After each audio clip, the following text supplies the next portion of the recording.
So in this episode I'm going to make 2 water columns, one for each platform.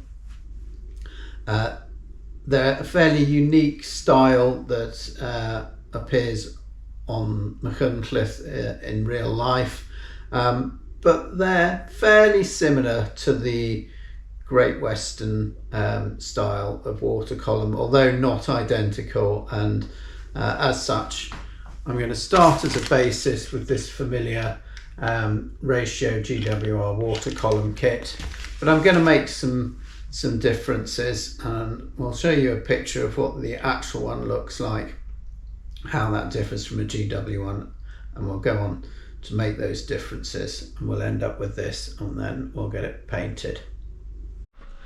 So these are some photos of the water column at Machynlleth, well, one of them anyway, and this is from for clarity, this is from the Coastlines of the Cambrian Railways by C.C. Green, which is my absolute bible when it's come to modelling Machynlleth. So as we can see, this is what the ratio kit can create, either a flat or a conical one, but much taller. The rivet detail on this is quite prominent, and there's no good rivet detail on the ratio kit. The actual sort of column itself is good, but the whole thing is quite a bit shorter.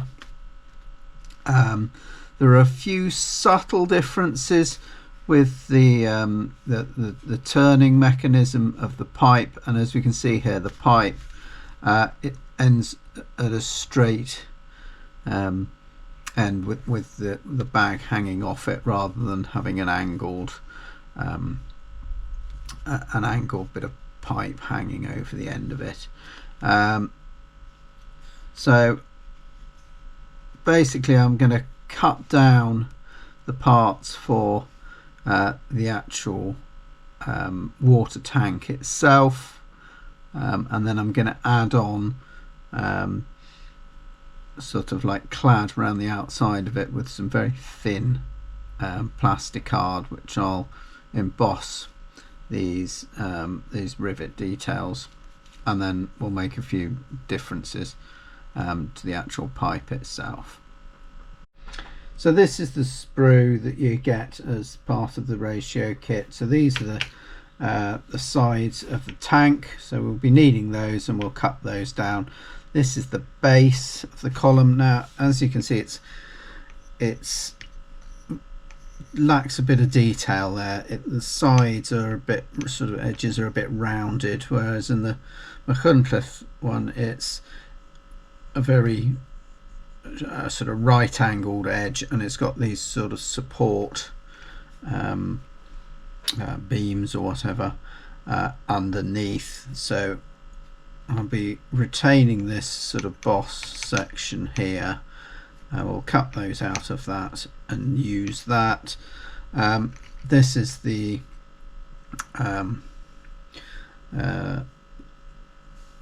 part for the pipe.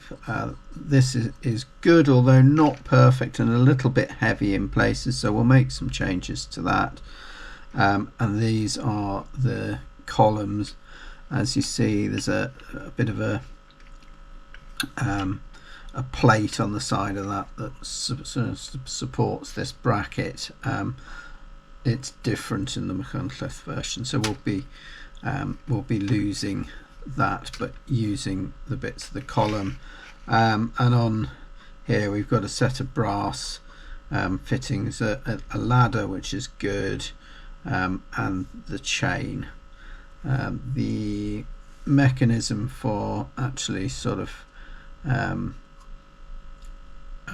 opening the column to dispense the water is a bit different, so I sort of scratch built that out of some pieces of brass, and there's a few little other bits and details as well that we'll just be addressing as we go. So I'm going to start off with the tank sides. Just snip them roughly from the sprue and roughly remove the pips.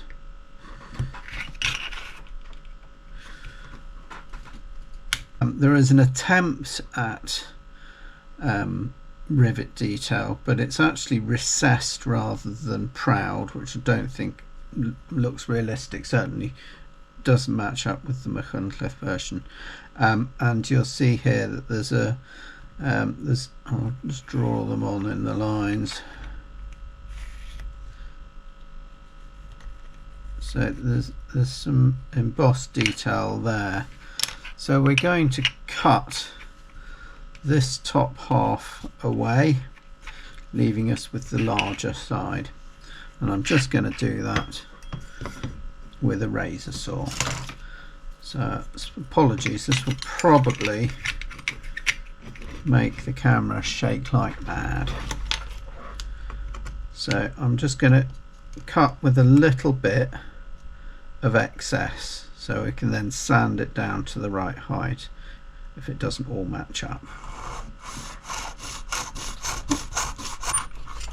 And there we are.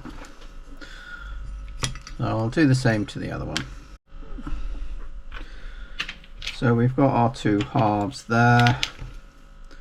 We roughly put them together. You can see they don't fit brilliantly, but we will glue them together and then just sand down that top so that it's all flat.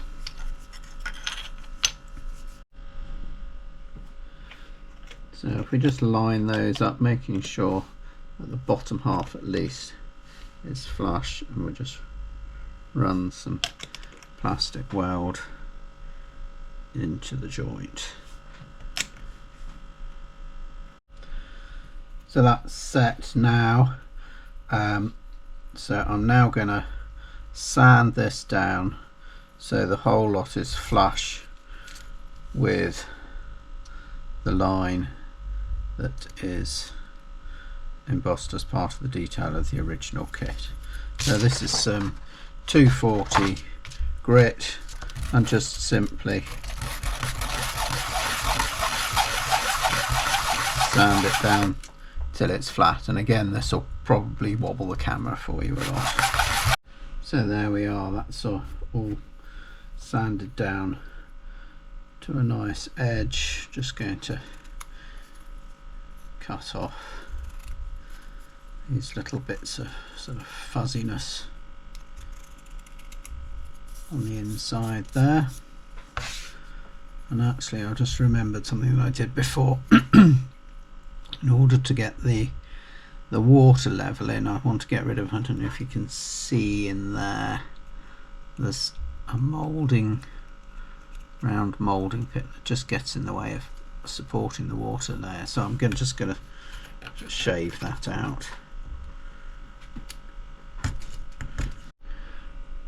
Right, now I need to cut out 3 circles basically. One to make the base, one to make this rim around the top of the tank, and one for the water level. So I've got a couple of different thicknesses of plastic card. So for the base I want it to be slightly thicker. Don't ask me what this is in thou. I can never remember the thou thickness of plastic card, but that is 0.5 millimeter thick plastic card. So as you can see, this is where I did the ones before. So with a sharp pencil, just holding that in place, I want to draw a circle round the tower, slightly bigger rather than smaller, because I want it to line up once we've got the cladding. So that's one, and I'll label that base. And then this, I think this is 0.2 millimeter, much thinner. This is going to be visible on the top as just a thin rim So I want a piece that's going to be wide enough to go around the outside of the top of the tank, and a piece that's going to fit inside. Again, on the outside,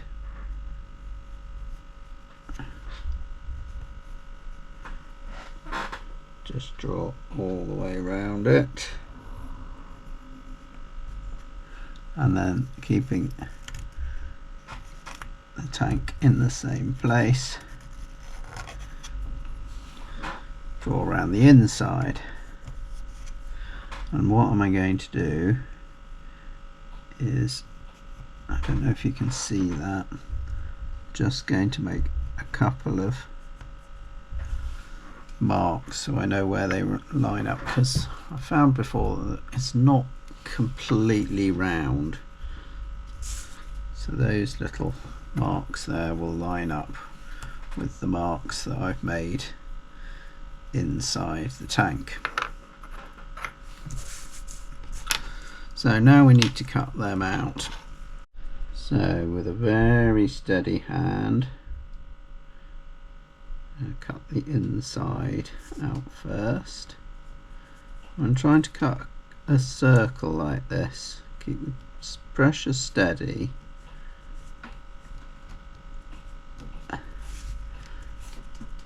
And turn what you're cutting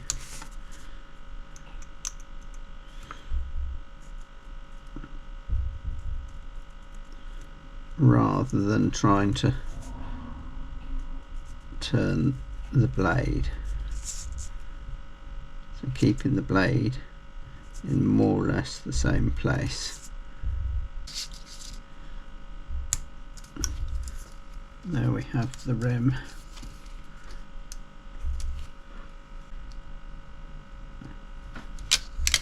And there we go. Not perfectly round, but we can just sand that back to make it round once it's in place. So there we are, we've got our base. We've got a disc that will fit in there and become the water level, and the rim round the top. Just line that up with those marks that I made. There we go. So that's how it's going to come together. So now we need to address the cladding around the outside. And for that, I'm going to be using this, which is evergreen sheet. I think it's the thinnest one they do. It's the 0.005 of an inch, or 0.13 millimeters, and it is about the thickness of a piece of paper. You have to be quite careful with this. As you see, it sort of creases. I've had this a while. It's been knocking around in my box of plastic card for quite some time.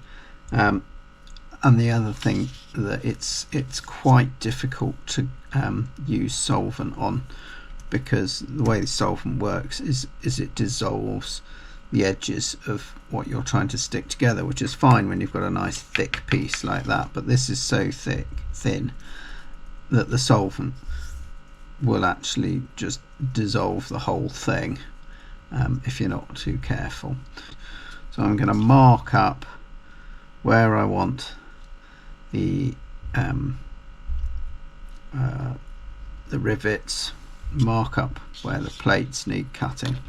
Right, we need to work out the length of each plate as it goes round the tank. So if we measure, and I'm afraid this is high school maths, if we measure the tank, it is just under, actually, so it's slightly different in different places. It's about, it's between 39.5 and 40 millimeters in diameter. We need to know the circumference and then divide it into 8 and then add a little bit for overlap. So if we go back to our high school maths, I'm just going to try and write upside down for you now, which might not work. So the diameter, the circumference of a circle is pi d. So pi times the diameter, if you remember, pi is 3.14. We'll do that on a calculator to get it nice and accurate. So here we go. So it's pi times the diameter of the tank, which is 40, equals, so that's our circumference of the tank all the way around it. And now we need to divide that into 8, because there are 8 separate sheets riveted around it. So divide that by 8 equals 15.7. So each of those sheets will be 15.7 millimeters. I'm not expecting to measure 0.7 of a millimeter, and the way these were constructed is they were overlapped and riveted. So the width of the overlap can be about between 1 and 2 millimeters. So basically, if I make each of those sort of sheets 17 millimeters, I've got 1 and a bit millimeters of overlap. What we don't want to end up doing is end up with all the bits, putting all the bits on and finding they're too short by making it the piece is too small. So I need to mark that out on that piece of very thin plastic card, and the height of that is pretty even all the way around at about 25.5 millimeters. So the way it appears in the photographs is that there is a strip of rivets that go all the way around the bottom, and the sheet and a strip of rivets that go all the way around at the top. So I'm going to measure out, well, I've actually already got one strip for the bottom. I'm going to do another strip about, if I remember rightly, it's about 1 millimeter thick, wide, 1.5 millimeters for the top, and then draw out the 17 millimeter wide strips. So you can see that I've got 2 strips down the base here, 1 millimeter apart. There for the strips that go around the bottom of and the top of the tank, and 8 rectangles 25.5 millimeters by 17 millimeters. So now I want to measure out along each side a little strip where I can make the little marks with the sharp tool for the rivets along the side of each of these tanks, these sheets, and mark 1 millimeter along the strips at the bottom. Just going to mark 1 millimeter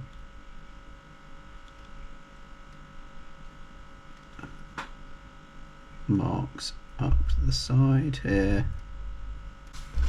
and the same at this end, and then I'll connect those up to give me the marks where I need to make the indentations. So hopefully you can see this clearly. I've drawn out a grid, so we've got our two strips for the top and the bottom there, each with millimetre apart markings to make the rivet detail along those strips, and these are the 8 sheets with millimetre apart markings vertically, and I've just drawn a little line where I want to make the marks. So it's quite important to get these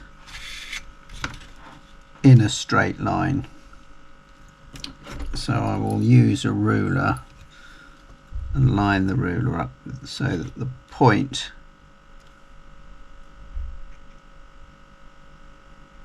of my tool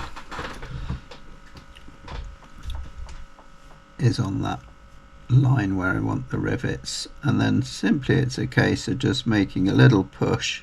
The stuff is so thin and pliable.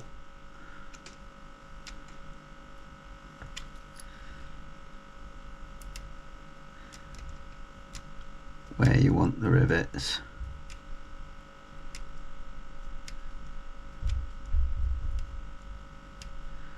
Making sure to apply the same pressure for each one. So I've done that line for that sheet, and if we turn over you can see the rivets are proud on this side. So I'll carry on with that because it's a bit of a boring job and it takes, well, not forever, but you know, it'll probably take me about 10-15 minutes to make all these rivet marks. So after 10 minutes and cramp in my hand, you can see on the reverse side we have a lot of rivets, and they're fairly evenly spaced. So now we need to very carefully cut these out with a sharp knife.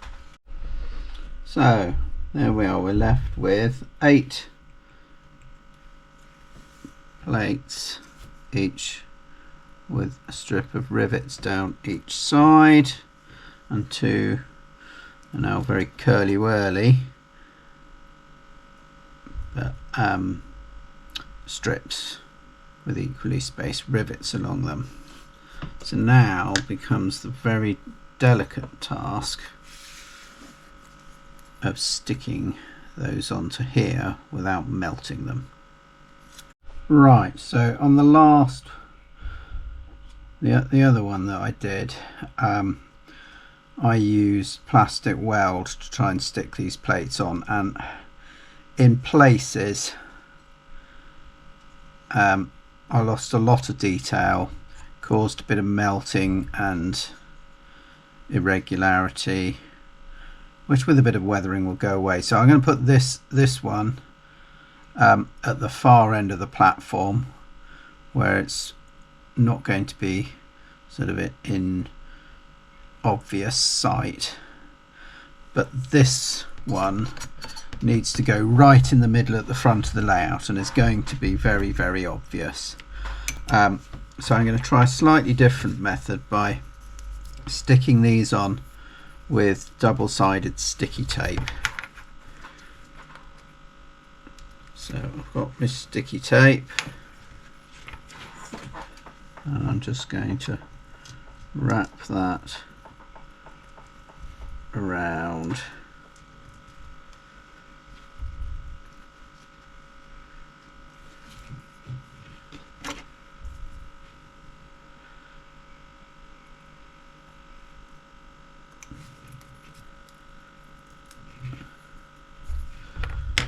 until I've got the whole thing covered. Now, as you go round, you're going to come back to the other side, and each of these needs to overlap each other a little bit, so I need to make sure that I've got a little bit left over that I can tuck the last one underneath. So I'm just going to overlap that one by a little bit and just make sure I get these on perfectly vertically.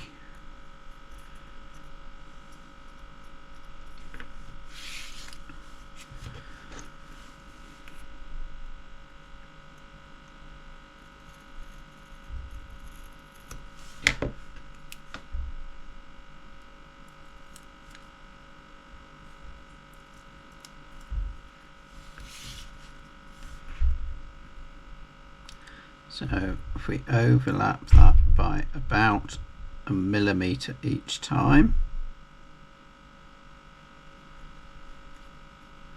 and then I'll come back with a little tiniest bit of plastic weld just to make that joint good at the end.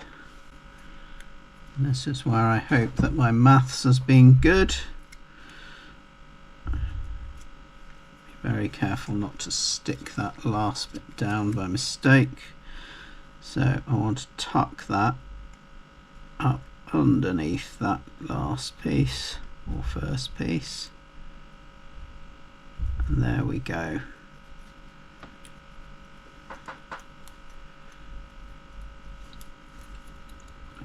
So there's bits of flipping up a little bit at the moment, but I'm going to go around with some plastic weld and a very, very fine brush, just using it ever so sparingly so that I don't end up dissolving all these lovely little rivets. Right, so this Plastic Magic, when you buy it, comes with two brushes, one quite large one like that and one finer detail one like that, and I'm going to be using the finer detail one because I really don't want too much on there. So I'm just going to use a flat edge of this ruler without pressing on the rivet because it'll just squash it, just to get a tiny bit of the plastic weld underneath the joint there. I think if you look at the difference, I mean obviously this has been primed, if you look at the difference there, I haven't lost anything like as much detail as I did in the first try. So now we need to put these little strips around top and bottom, again using the tiniest little bit of plastic weld. Probably the best way to do this is to get it sitting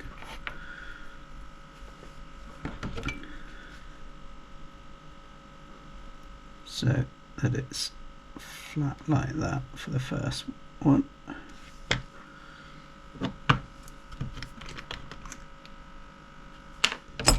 And again with just the tiniest bit of plastic weld just to get it started.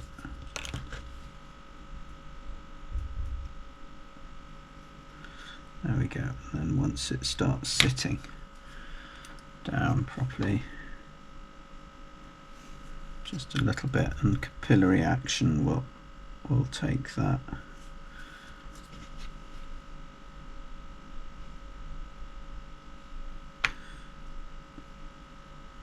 Take that round,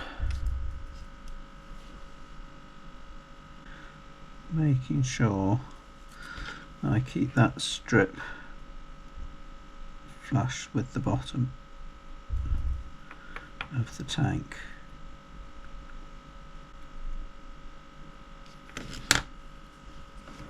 And come to the end here, so I just need to cut where there is an overlap. Where does that start?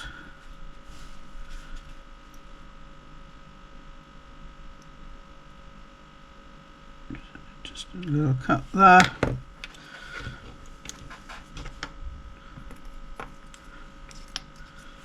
And hopefully it will all meet up.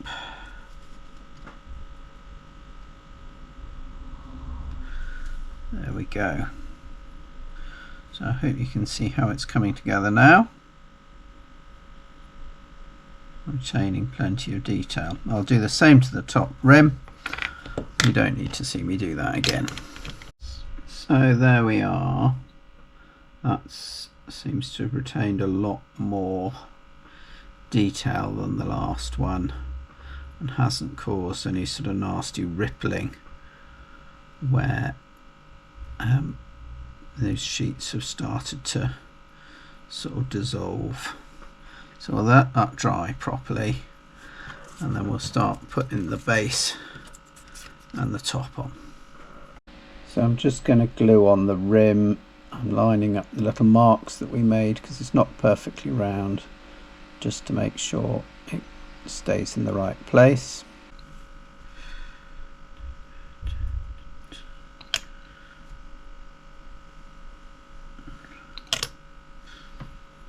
I'm just going to let that evaporate so it goes tacky rather than wet and soaking into everything.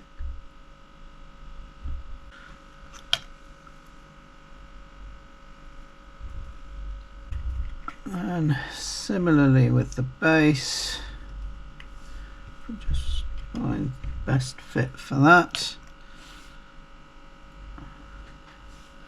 A little bit easier. And we can see now that that is starting to come together. So we now need to look at the base. I've already put a base on there, a nice flat one, as opposed to this one which is rounded at the edges, which isn't prototypical. Now I want to retain this bit here, so I'm going to cut that out of there, and also this which holds the swinging mechanism for the actual water pipe. So I'm just going to cut that out roughly. Then, sorry, we'll have some more shaking here. I want to retain this bit here, so I'm just going to gently with a razor saw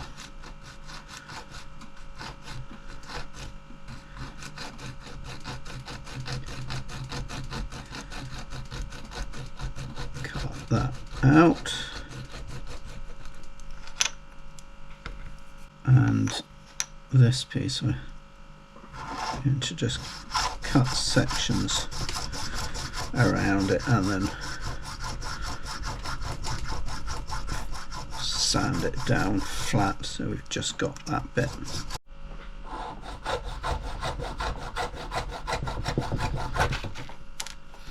So there we are, I've got that piece there. Get rid of that. I'll just trim as much as we can off.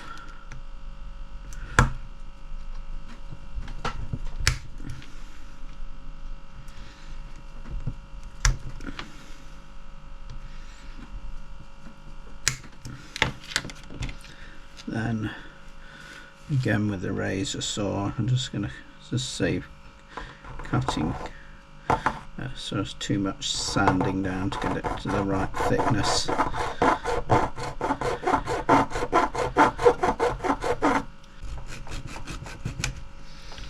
So taking a good chunk off that. It's still thicker than I want it. We'll just get rid of all this mess and then I'll sand it down so we're just left with the bit that we want.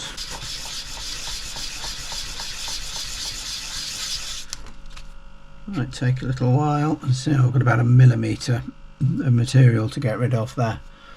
So there we are, we're left with that sort of boss thing that the column is going to attach to, and this little piece that will support the pipe.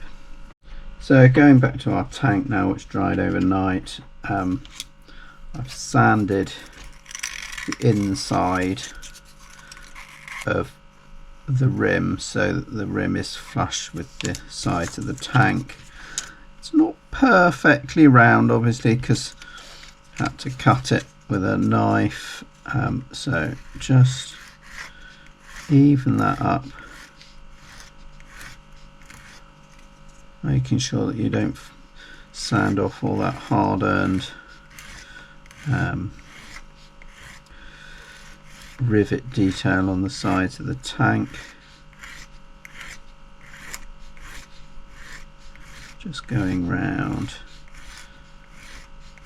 get any sort of little edge, sort of irregular bits, make it look nice and round and even in width as well. Some places are a little bit wider than others. So the next job is to put some water in. If you remember, we cut the water earlier on.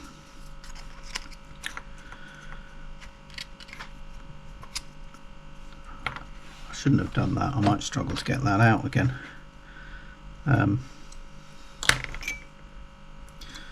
need to make a little rim to support that water level. So I'm going to use a piece of plastic card, cut off out a rectangle and scribe vertical lines so that I can bend it round the inside of this. So I want it, well, that's 25mm deep. I want it, say, 2mm below the top. So if we make this 23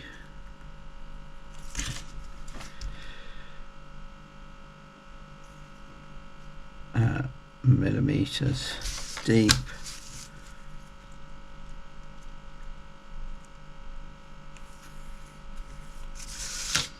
and then using our GCSE maths, the internal diameter was about 36, so I want it 36 times pi, which is 113 millimeters in length. So 113, so that should go all the way around. Actually, if you make it slightly less, because it will overlap at the end.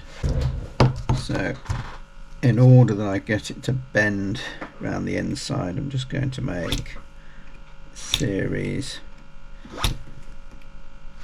of deep scribes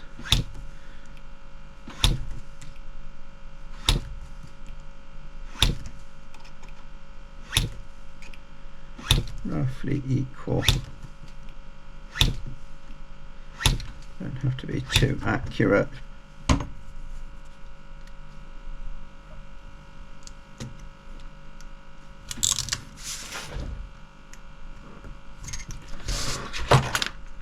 So get rid of all the little burrs there. So this then now should, with a bit of convincing,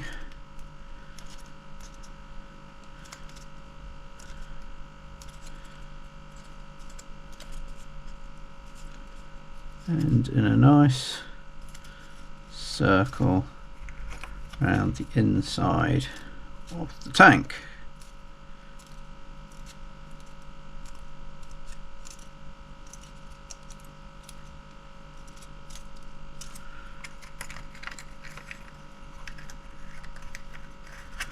Little bit, yeah, perfect. You see that? Perfect. So just going to glue that in place.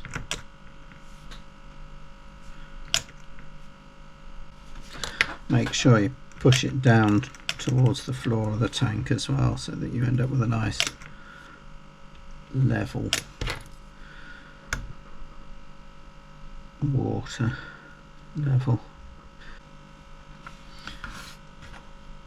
So now just pop our water level in, and it should just sit on top of that nice and flush. Yeah, pretty much. So first of all, I'm just going to use some of this to just hold it in place. So now I just want to seal around the edge of that water, because it's not a perfect flush fit, and when it comes to the final finish, I'm going to want to put some varnish or something in there to make the water look shiny. So I'm using this Revel glue because it's a bit thicker and it's a plastic weld, so it will glue as well, but it will also fill that gap.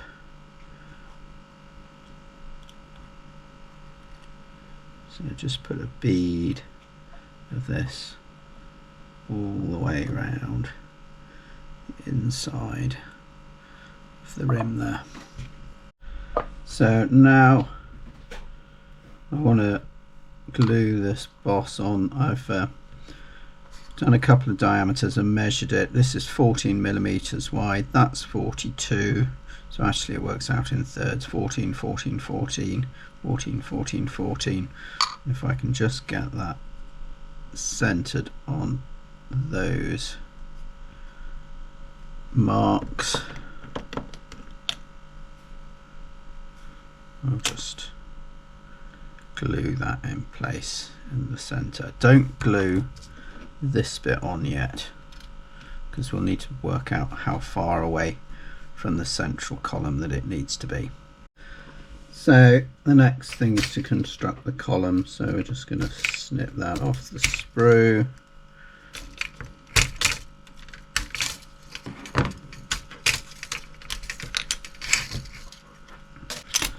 Now this just glues together in 2 halves, and we'll just let that dry, and then we need to remove this plate here because it's not prototypical on the column that I'm making. So that's dried enough to handle without leaving fingerprints on it now, so I'm just gonna file that down with an emery board, and there we've got a nice smooth column with no signs of a join on it. Now, as you can see from the one I made earlier, on the photos that I've got, this column is much shorter than a standard Great Western one, so I'm just going to cut the column short. I can't tell you exactly how much, so I've just gone by eye that this pipe here is approximately at the level of a Great Western 3,500 gallon tender, so that's the sort of mark that I've gone with to cut that one. And just with a razor saw we'll just cut straight through there, and that can now excuse me, that can now be glued into place. Just eye it up to make sure that it's nice and straight. Yeah, that seems to be fairly straight. So just a bit of cement in there will hold that in place.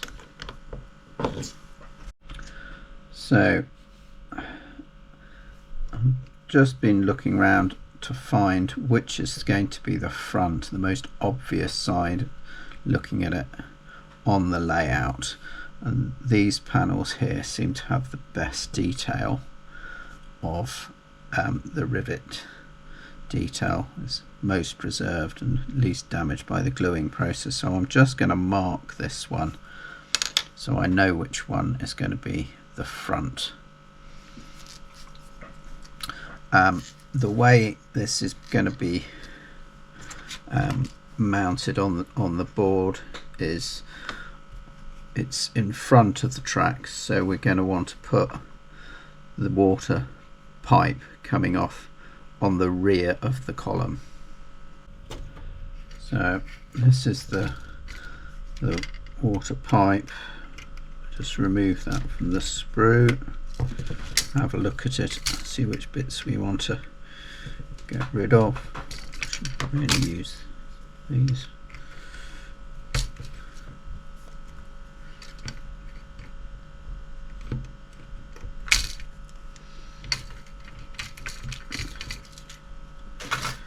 and that bit is unnecessary as well. That's part of the sprue. So we'll just get rid of the rough bits there.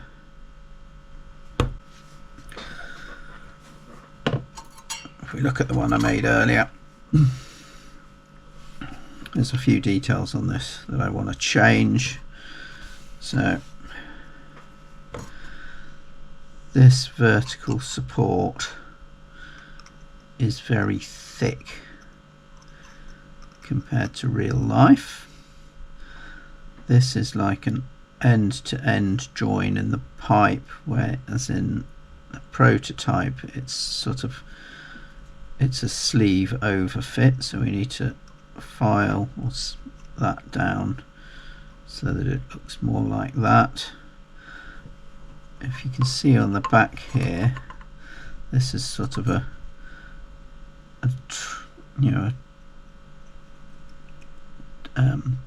just a back support and a front support. On my column in real life, there is a further support to the rear. So we'll set about making those changes. So the first thing I'm going to do is get rid of this, just simply by filing it back. So that's filed back, and as you can see it's a bit more flush and looks like a sleeve sort of overfit. It's a little bit furry around the edges where I've been filing it. There's an easy way to get rid of that, and if you just run some cement over it, it dissolves all those furry bits and looks nice and smooth again. So now I'm going to reduce the width, the thickness of this piece here, and I do that by pairing. So using the flat of the blade, just scrape it along there, taking little shavings off with each pass. So that looks a little less coarse now. So now I just want to put this supporting bit at the back here. So I'm just gonna cut a piece of plastic card,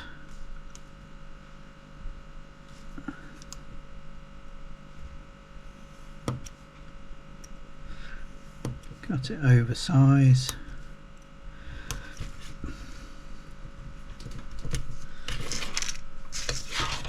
and then we can just offer it up.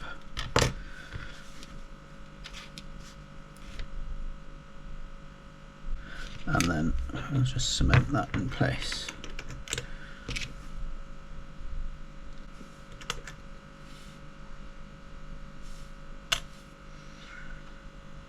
And we'll leave that to set before we cut that to shape. We'll probably go back to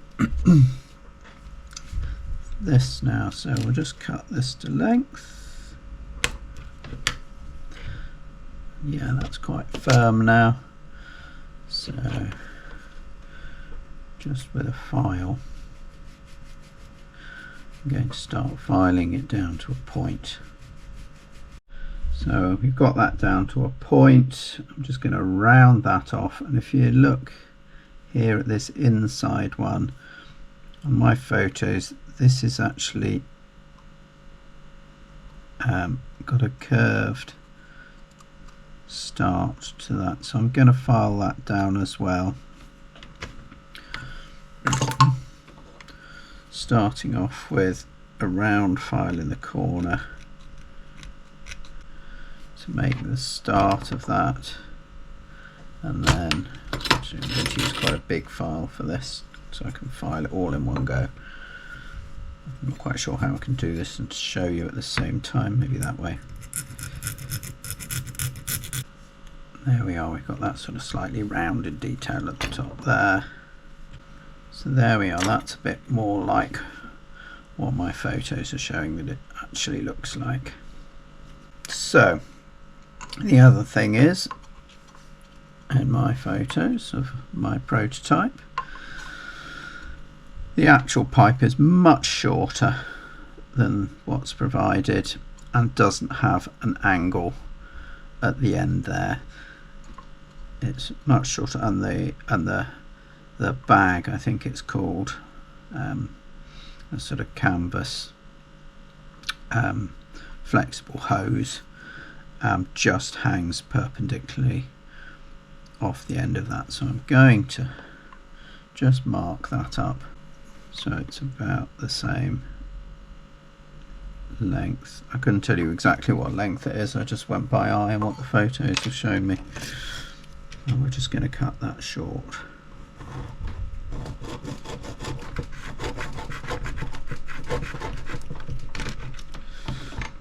Now, don't chuck that bit in the bin. Very good reason for that. We're going to use that to make the bag. The kit does come with a bag in it, which is, you know, a moulded plastic bit with some detail on it, but it's designed to just plug into the end of that like that and hang down. It looks too round, looks a bit lifeless, and obviously because we've cut this down, it's not going to fit. So I'm going to make a realistic bag out of that using paper. So don't throw that away. He said chucking it over the other side of his workbench and probably won't find it again. In real life, the bag seems to be held on with a metal clasp that goes all the way around the pipe and has two little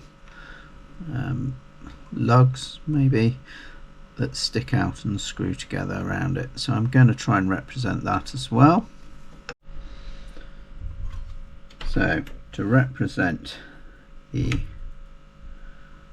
lug, what I'm going to do is I'm going to drill a hole all the way through the pipe, and there's some useful little bits on this fret that aren't going to be used. Now these bits are the handrails putting up the side of a conical tower, so we're not going to need to use those. So I can use a little section of this. Now I want to find a drill bit that's about the same size as that. So with my pin vise, I'm going to drill through on the perpendicular, leaving a little bit for our bag to connect to. Now I've got to try and convince this to go through there. Perfect.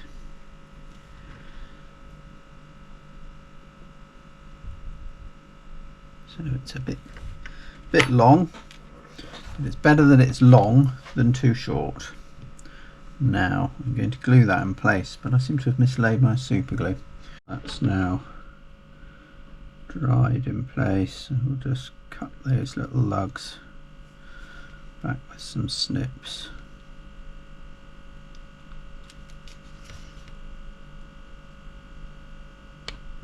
Don't need to stick out much.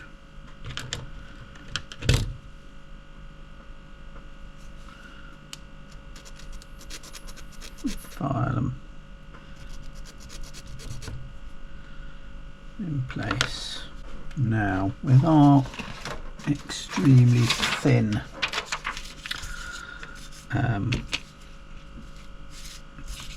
plastic card from Evergreen, I'm just going to make the band that goes around it. So this is the same stuff that we made that cladding from. So I'm just going to cut a piece, a little strip of this, about 1 millimetre wide. And this is very fiddly because of, as we saw before, this stuff really doesn't like plastic cement. So you can pick it up with the tip of the knife if you've got a nice sharp blade still, and then just as that's starting to evaporate, just get the first bit in place, and then we can just start to wrap that around.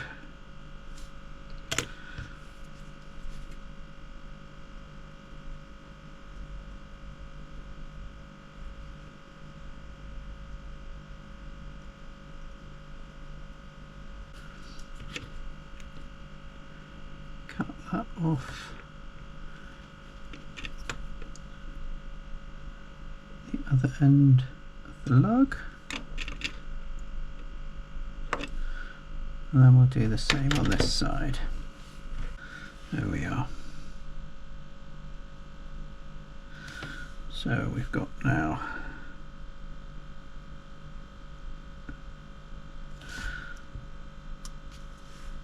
a little band that goes all the way around the pipe with two little metal clasps, little lugs or whatever, sticking out the side. So while that's setting, we can deal with the bracket that holds it at the bottom end. Now if you look at the kit, basically that spike just glues onto this bracket, and not only is that bracket sort of a bit long, in real life this don't know what to call it, this pointy end sits in a round bearing on the end of the bracket, which has a much smaller base connecting it to the column, and it also has some supports that come out the side which aren't there on the bracket that's provided. So we're just going to change that around to make it look more like the real thing. So we'll just remove the bracket, and as you see we've got quite a bit of flash from the moulding there, so we'll just get rid of that. The first thing I want to do is make that suitable to accept this bit of plastic tubing again from Evergreen. So I just want to file a little round recess in there just to accept that. So trying to make sure it's central. Hopefully you can see that there's a little round recess there. It's probably more better visible on that side. So that will sit in there and glue in quite nicely. So I'm going to overcut this oversize. So we'll just glue that in place. We'll leave that to set. So the bracket has now dried, so I'm going to shape this because if you can see it's a bit of a sort of a lump stuck on the end of the bracket, so I'm just going to shape these.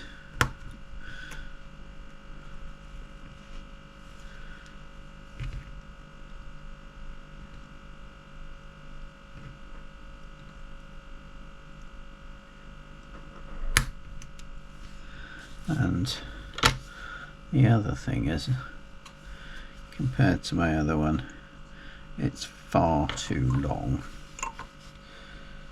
So I'll try and make that, measure that,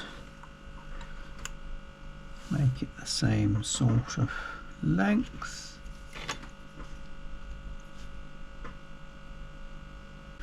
Again, just going by eye.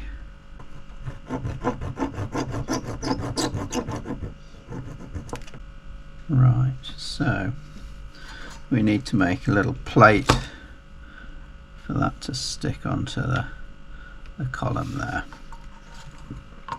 So I'll just do that with a little section of plasticard. I think this is the 0.5mm. I'll just cut a suitable size off for that.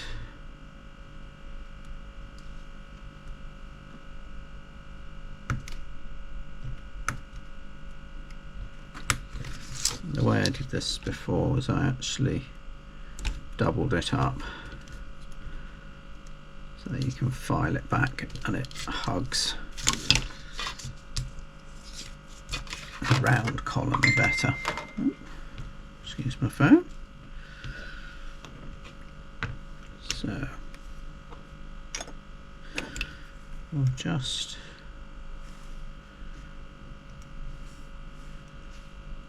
glue those two pieces together.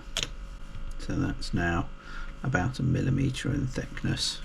Right, so we've got that little plate that's set double thickness now. I'm just going to tidy up the edges. There's a little bit of overlap because they weren't exactly the same size as each other, and then we'll just cement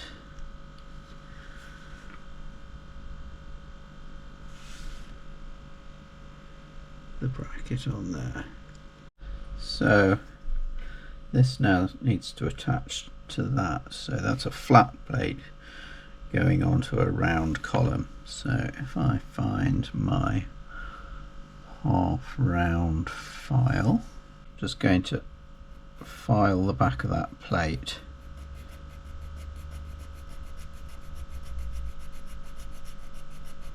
with the round side so it fits flush onto the column. Right, now before we go gluing it willy-nilly anywhere, we need to work out where we're going to put it. So I selected that as the side that's going to be at the front of the layout, sitting with the track running behind it, so we need to put the bracket and the pipe on the opposite side,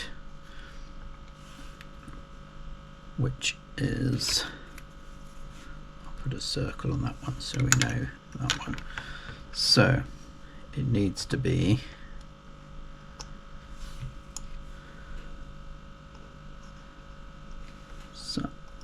positioned so that the bottom of this sort of spike thing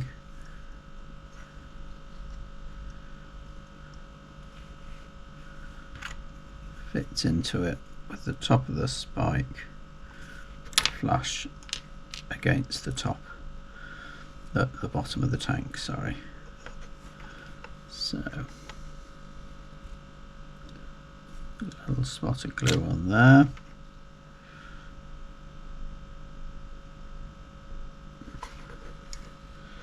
Line it up. There we are, like that. So the spike, I can do this without knocking it off, will fit in there like that. So now that's glued firmly in place. If you remember, I told you to keep that little circle we cut off the bottom of the moulding for the base.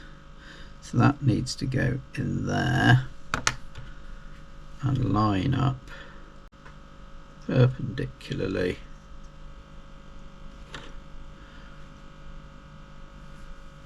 with the bracket.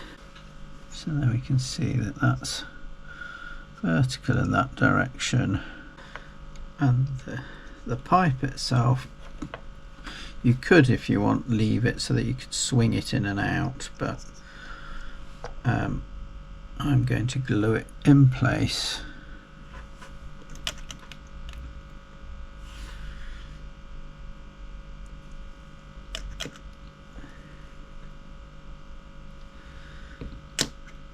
with it swung away from the track.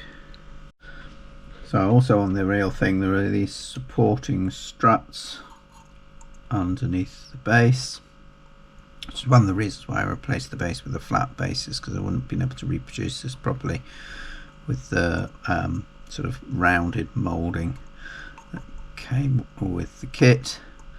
So this is with some 0.5mm plastic hard. I'm just going to cut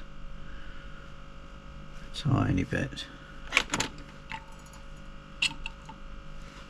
about 1 millimetre in thickness.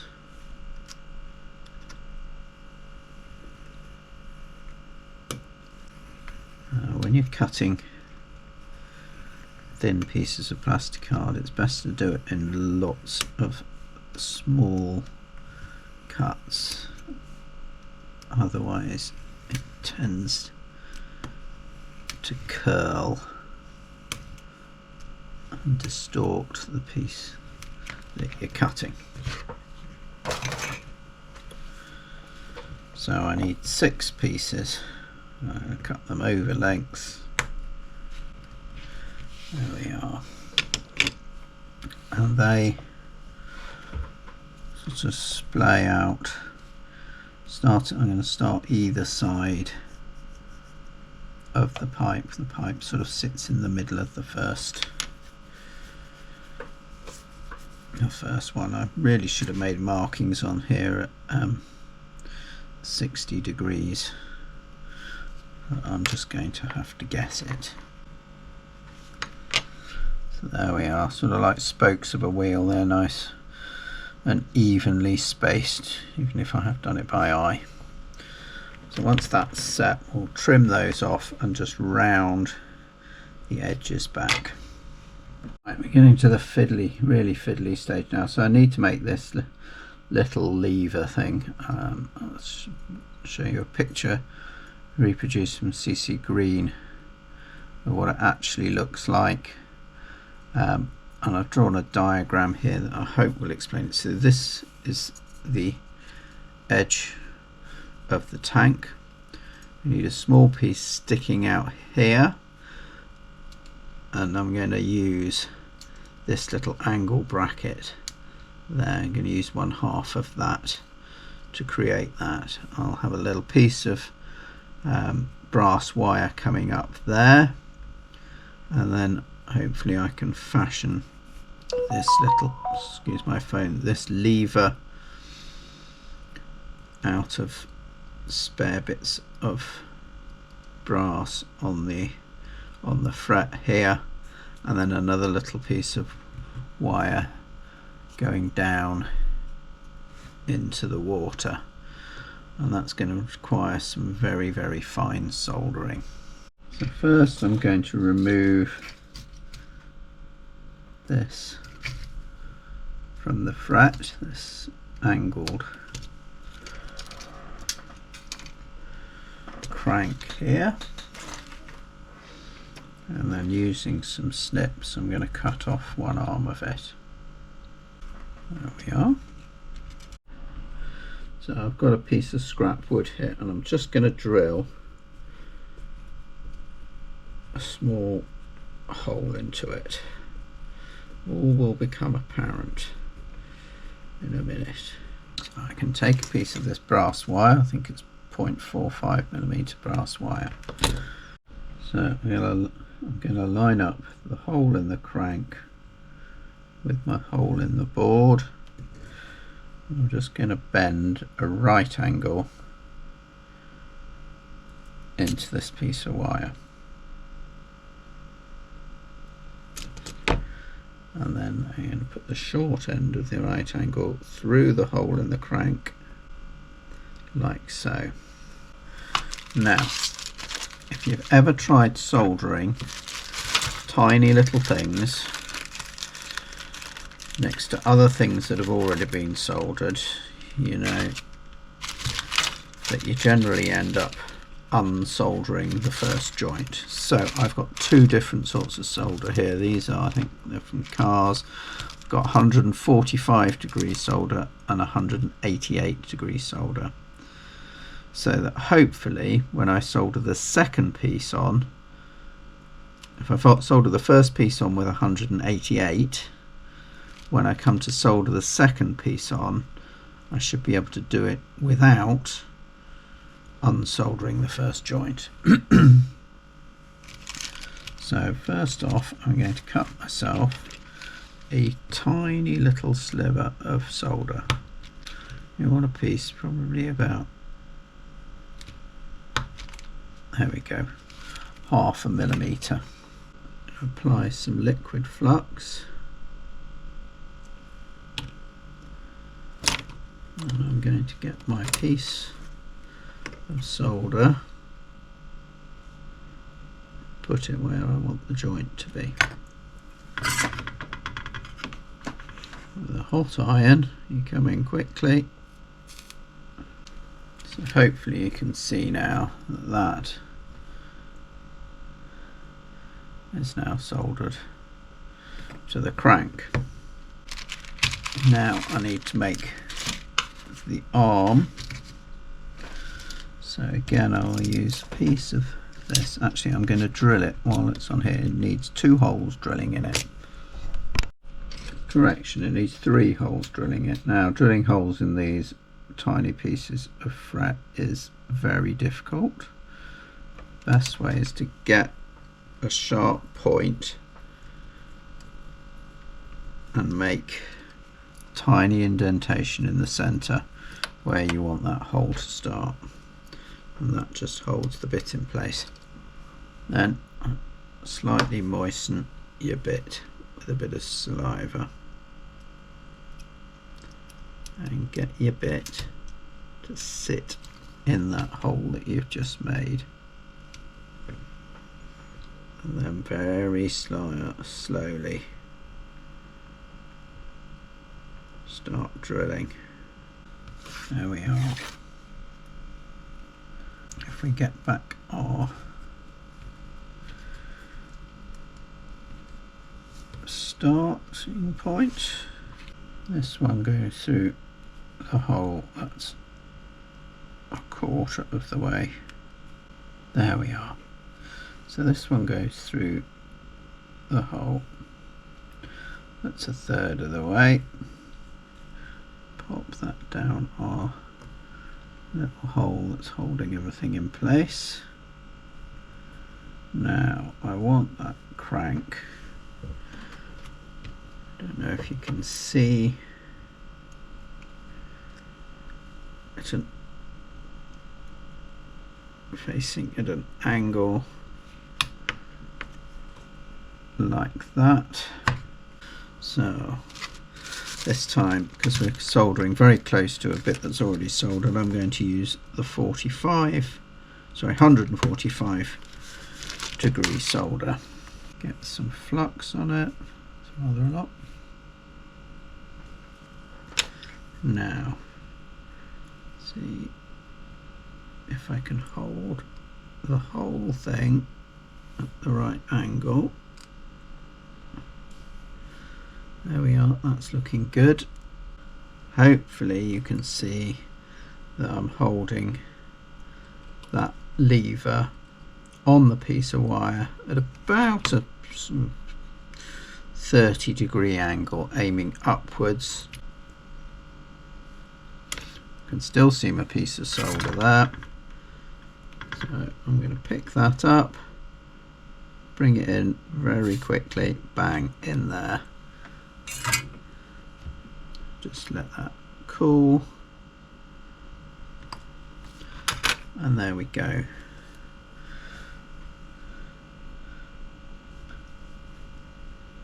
So finally we need to put a piece of wire angling down out of this one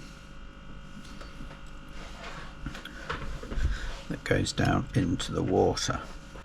I need to just bend a 90 degree angle into the end of a little piece of wire here, and this I think is burnt fingers time, because I'm going to have to do it while I'm holding it, so that will. So we'll have another piece of 145 degree solder, bit of flux, bit of solder, bang.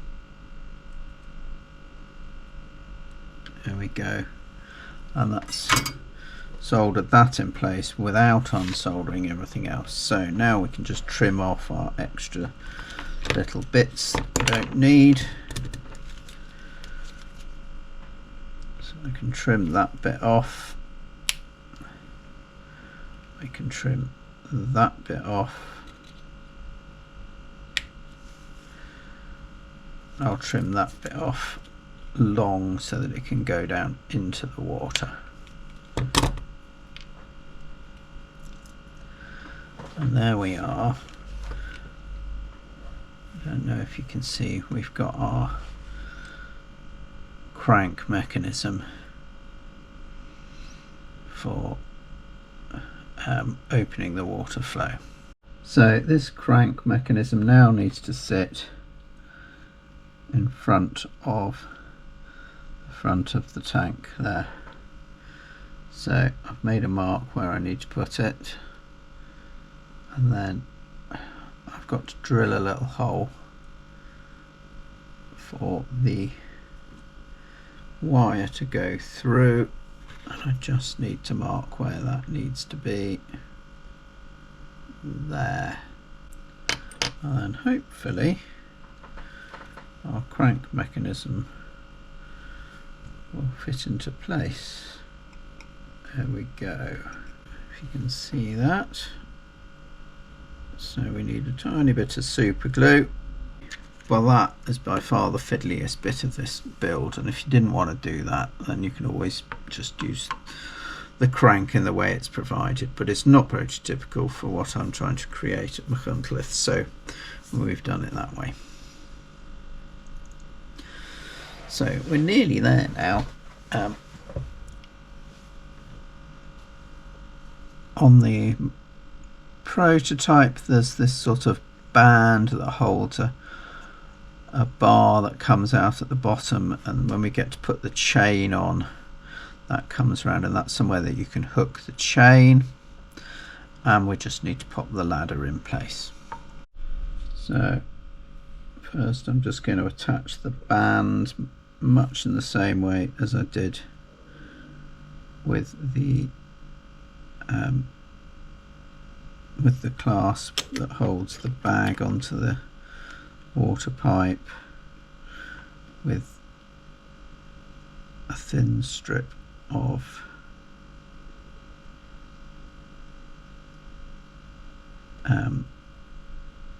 the super thin plastic card, and I'll drill a hole that will accept this little piece of bar from a different fret, and then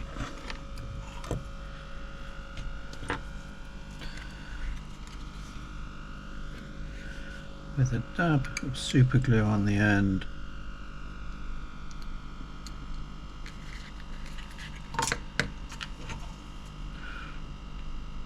pop that in the hole.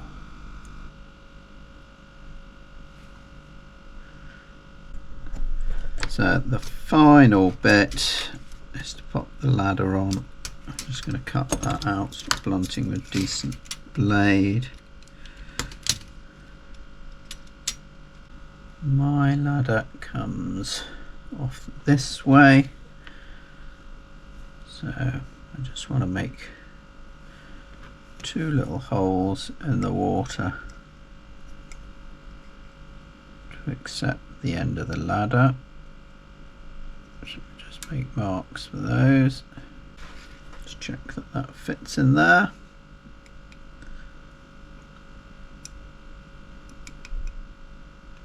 Yep.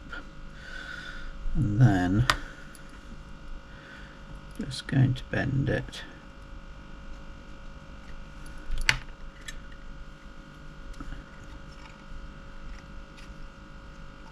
over the top there.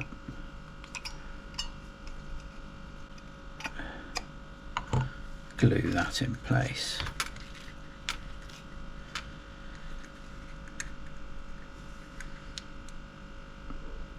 With a bit of super glue.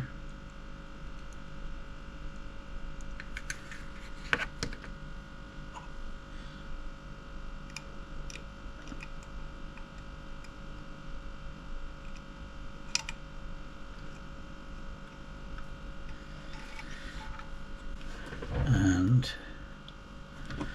trim the ladder to length. I'm going to trim it over length, so that I can trim it properly once it's in place. And there we are. I'm going to call that finished. We'll pop a coat of primer on there, and then we can paint it up in some proper Great Western colours. And I've just been having some thought about how I'm going to plant these into the layout, and I've just found these very cheap rule plugs. It doesn't quite fit in right to the butt end, but if we just cut the two sort of legs off, that fits in there nicely, so they can be planted in the layout, and I'll also have something to grip while I'm painting it. So I'll get those glued in place now. So I'm just going to mix up paint first. So GWR Lightstone now. This, I understand, is becoming something of a rare commodity. I don't think it's being produced at the moment by Precision's paints. That may change in the future, so I want to be pretty careful with it. Don't want to waste too much, but I have got to make a decent amount to get me airbrushed, so I think we'll start off with about that much, and then I like to let it down with a bit of white if you've watched anything that I've painted in Great Western colours before.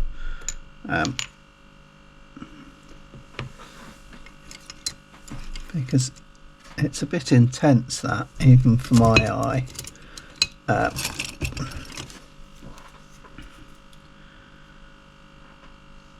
And letting it down with a bit of white pales it off, makes it look a little bit sort of sun bleached and weathered.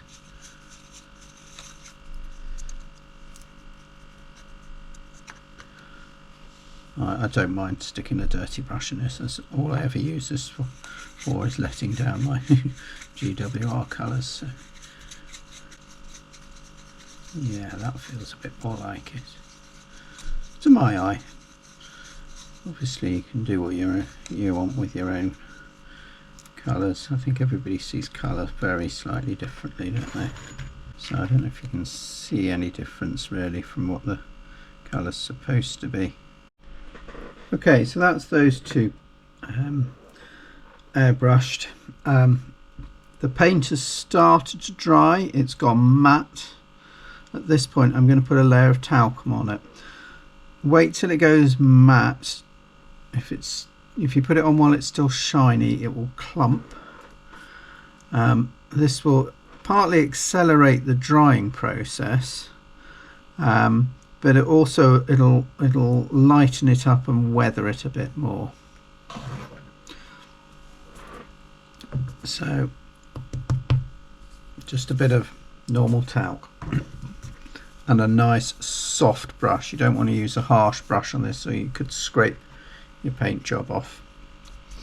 So just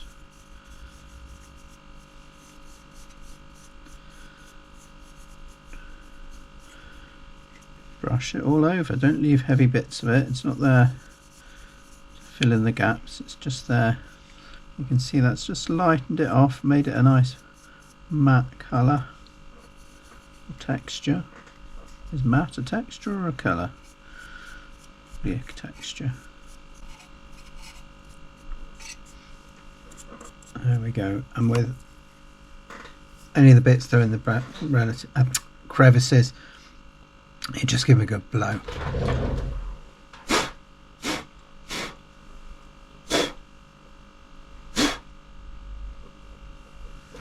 So there, that's given us a lovely matte finish, and you know, that's 10 minutes after I've airbrushed enamels, and that's touch dry. I wouldn't try and do anything more to it than that at the moment. I'll just do the second one. Right, so they're both now touch dry, well, properly dry actually. I'm going to start putting a bit of weathering in on the inside of the rim. I think will probably be fairly rusty, so I think this is rail match frame dirt will work nicely for that. So just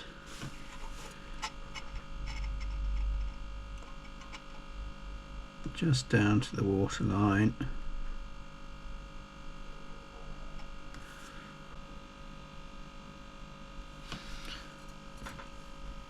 So I think I'll probably need a second coat.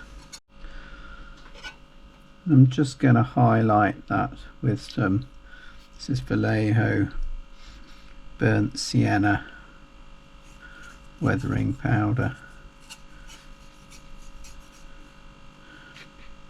Try not to get it all over everything. Just really want it on that inside rim. Just giving it a nice sort of rusty metallic feel to it. Hopefully you can see that coming up as a sort of a rusty colour now. So the bottom of Great Western Water Tower tended to be painted in a dark stone colour. Some of the Great Western ones actually had some details picked out on the rivet by the looks of things, but I can't see any evidence of any other dark stone on any of my black and white photographs, but it did look like that bottom bit was painted a darker colour, so I'm presuming it's going to be dark stone. So I'm going to make up some of that. Don't need a lot. And again, I like to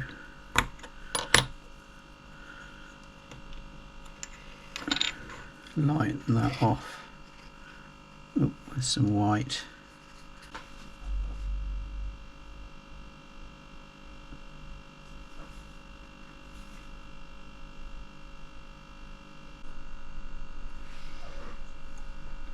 So there, we'll let that go touch dry and we'll get some talcum powder on there.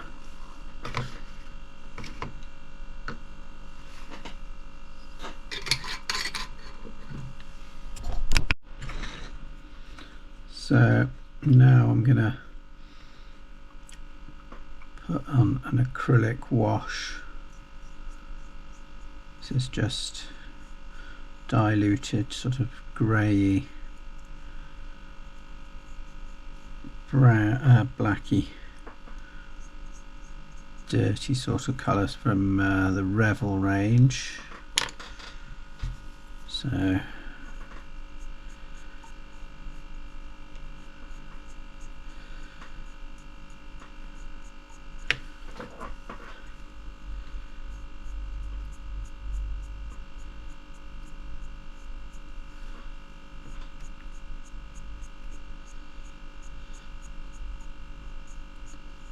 just put it on and then get most of it back off again.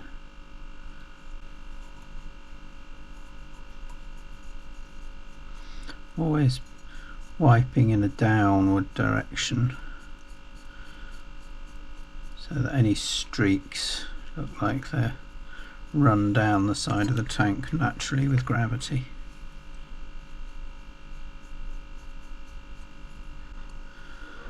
Well, that's nicely sort of sitting in all the crevices. And now the mechanisms I'm going to paint, and this is Revel olive grey.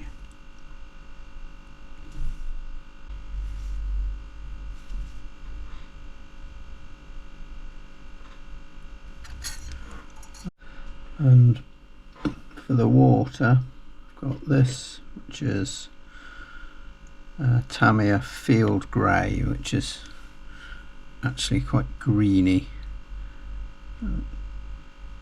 It's a nice colour for sort of water that's been sitting in a tank and it's got algae growing in it.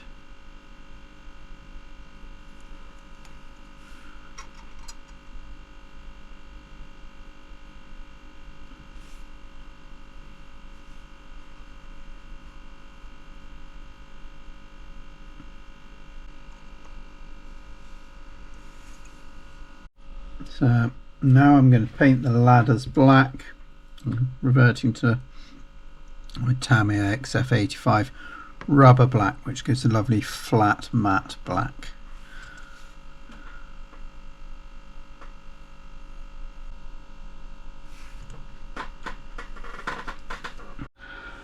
Right, so that's where we're up to at the moment. I've just popped a cut down raw plug into the base just to give it something that I can stand it up in a piece of wood while I'm doing things, and I can use it to plant it in the layout eventually.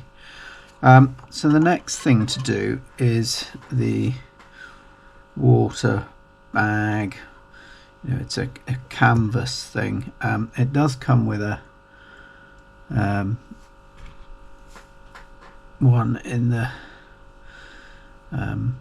the kit, but I think that's designed to sit on the end of this and hang vertically, and I don't actually like it as a casting anyway. Obviously it wouldn't fit there, so what I use is a cigarette paper. So that's actually much longer than I need. I'll make it oversized and cut it down. It's just a bit easier to handle a shorter one, and you don't need it anything like as wide. You only want sort of one wrap. So discard those bits and you've still got the sticky bit here. So if you remember right a long time ago when I cut this off, I said don't get rid of this bit, and this is why. So I can wrap the paper around that. In fact, that could probably even be even narrower.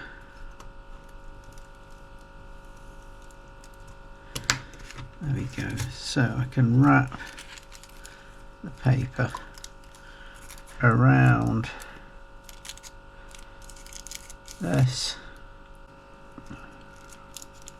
Make sure it's nice and tight so that it will fit on properly, and then just lick the gummed bit.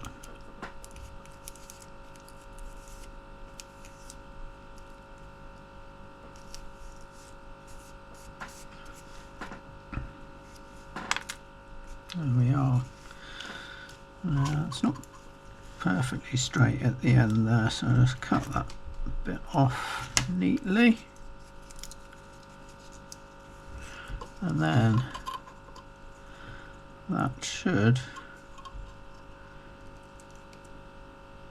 fit onto the end of this. There we are. So obviously that's not very realistic either. We want it to hang down vertically. So I'm going to drill a little hole in there and insert a piece of wire that we can put down the center of the bag and bend down at a right angle. So just with a pin vise and 0.5mm bit, doesn't have to be completely central, but I'm just going to drill a bit of a hole.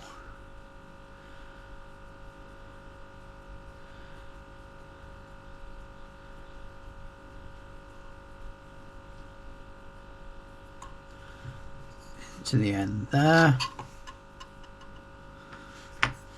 And find a random piece of brass wire, which I've always got lying around somewhere on my desk.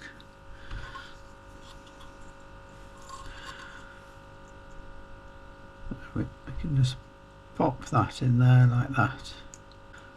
Then I can thread this over the top, and then we can bend the wire down so that the bag hangs vertically every time. So I'm just going to super glue that in place.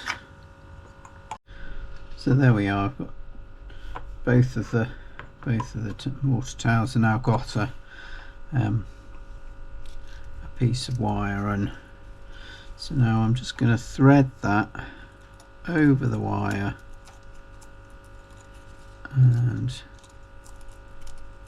just get that to slide over the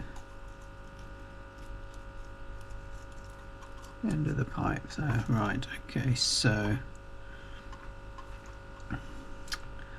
I want to put a little bit of super glue in there just to keep it in place. I'm just going to apply that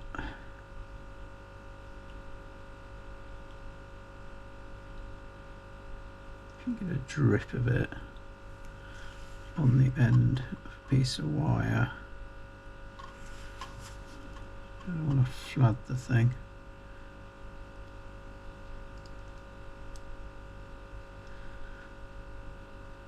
There we go. Slide that in place before that has a chance to set. So here I've got live colour, worn black, which is a sort of a browny black colour. And I'm just going to paint that on.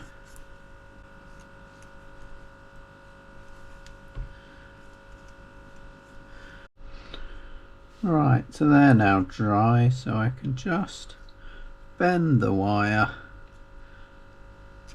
into a vertical position, so the bag now hangs vertically like that. I'm just going to cut that neatly at the end like that. Do the same with the other one.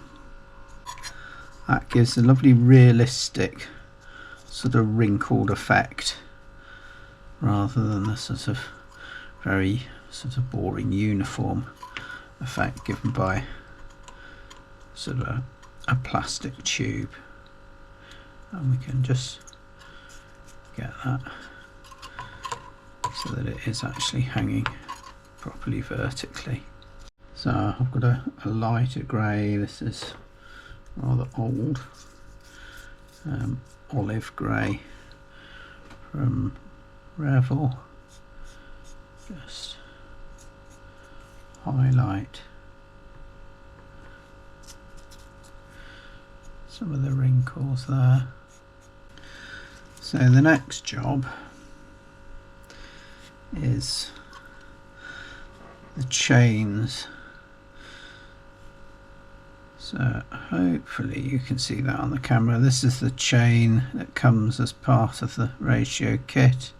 It's a reasonable representation, I suppose. So I want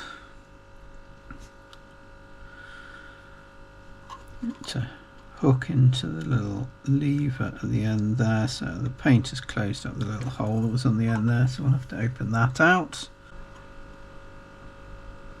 Into the chain to go through there. Still not big. Yep, there we go. And I'm just going to fold that over there like that. A little dab of super glue there will work there. So I'm going to paint those in that light colour worn black, so it sort of gives a bit of a rusty appearance. It's quite a tricky thing to paint because it doesn't want to stay still.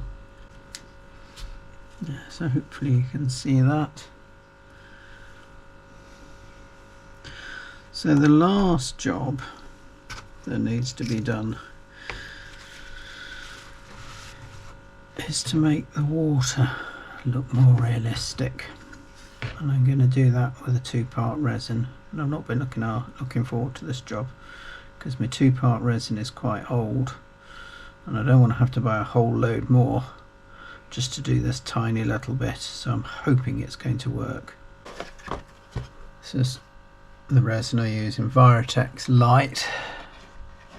You can see that it comes as 2 parts. I've decanted using a syringe, 1 ml of resin and 1 ml of hardener into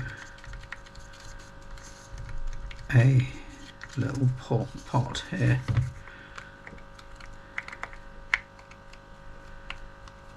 In fact, I'm going to make that 2 mils because I don't think that's going to be enough.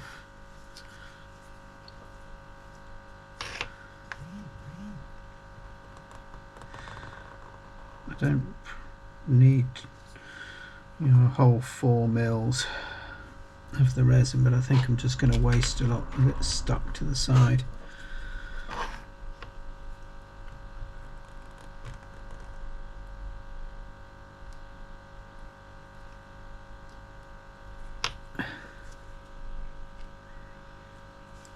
of the container. Give it a really good mix. And when you think you've given it a good mix, pour it into a second container, because it doesn't matter how hard you try mixing this stuff, you'll always get some unmixed stuff on the edges of your first container, and if you get little bits like that, you'll get bits that won't be mixed properly and won't set. In fact, to make doubly sure, I'm going to use a new matchstick so that I've not got bits of unmixed resin on the matchstick. So next thing, I need to make sure these are absolutely upright and just blow off any dust. So I'm going to pour a tiny bit into each tank,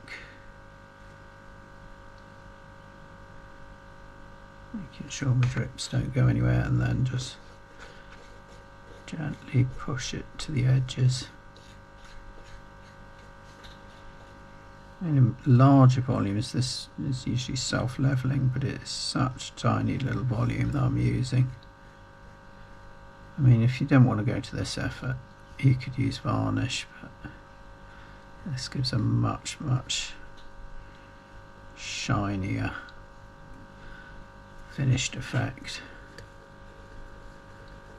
And now just going to use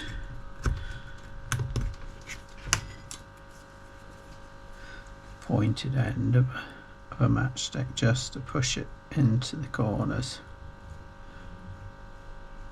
That's where you need to make it absolutely sure that it's vertical. Now you'll notice that there's a lot of bubbles in there.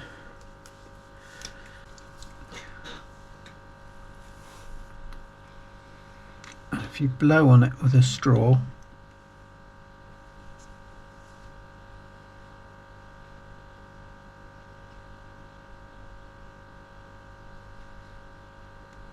just gently, those bubbles disappear. So now you need to leave that in a dust-free environment to set.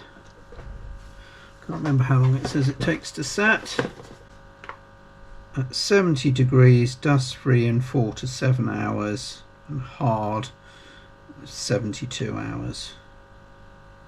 So that's sort of room temperature, isn't it? So just need to leave that somewhere where it's not going to get a load of dust on it. By tomorrow it'd be hard enough to sort of move the models around again. So we come back a day or so later, give them that time to dry, so that's all finished now.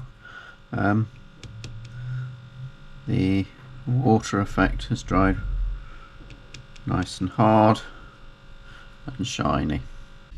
Okay, so we're ready to plant first of the water towers. I've pre-drilled a 7mm hole there.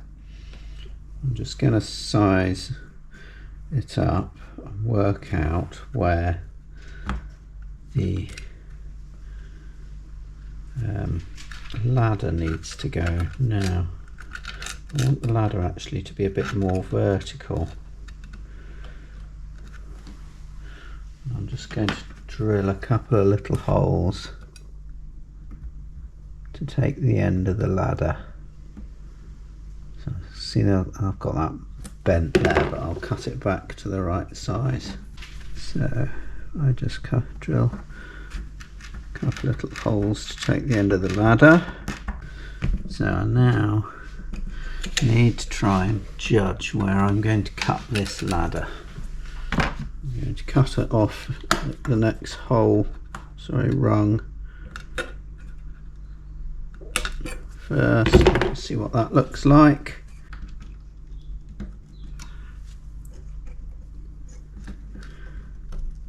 Yeah, that's going to fit okay. I'm going to glue this in with a bit of PVA because I want a little splodge of PVA to come out of the side so that I can just bed it in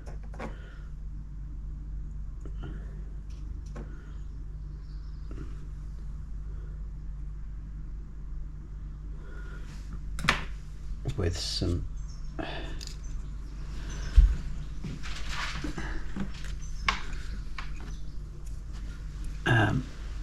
of the tile grout that I have used to texture this sort of rough ground. Right, there we are. If you can see, there's a little bit of glue come out there.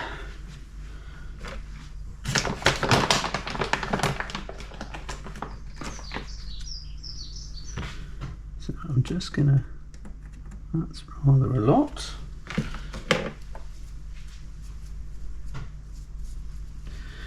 Just going to work that in round the base. There. Hoover off the excess. You can use a bit of weathering powders to blend that in.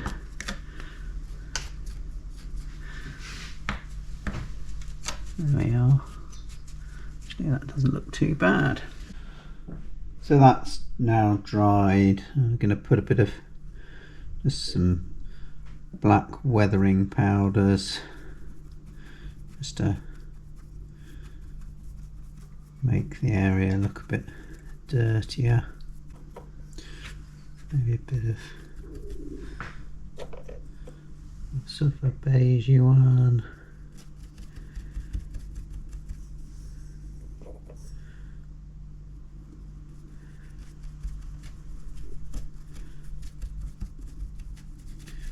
Just to blend around the area. Use a bigger brush to blend it all in. There we are. That looks nicely blended now.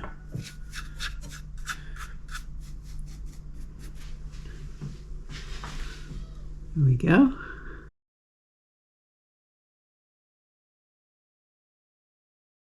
Well, that just about wraps up that video. Thanks for watching. And don't forget to hit like and subscribe.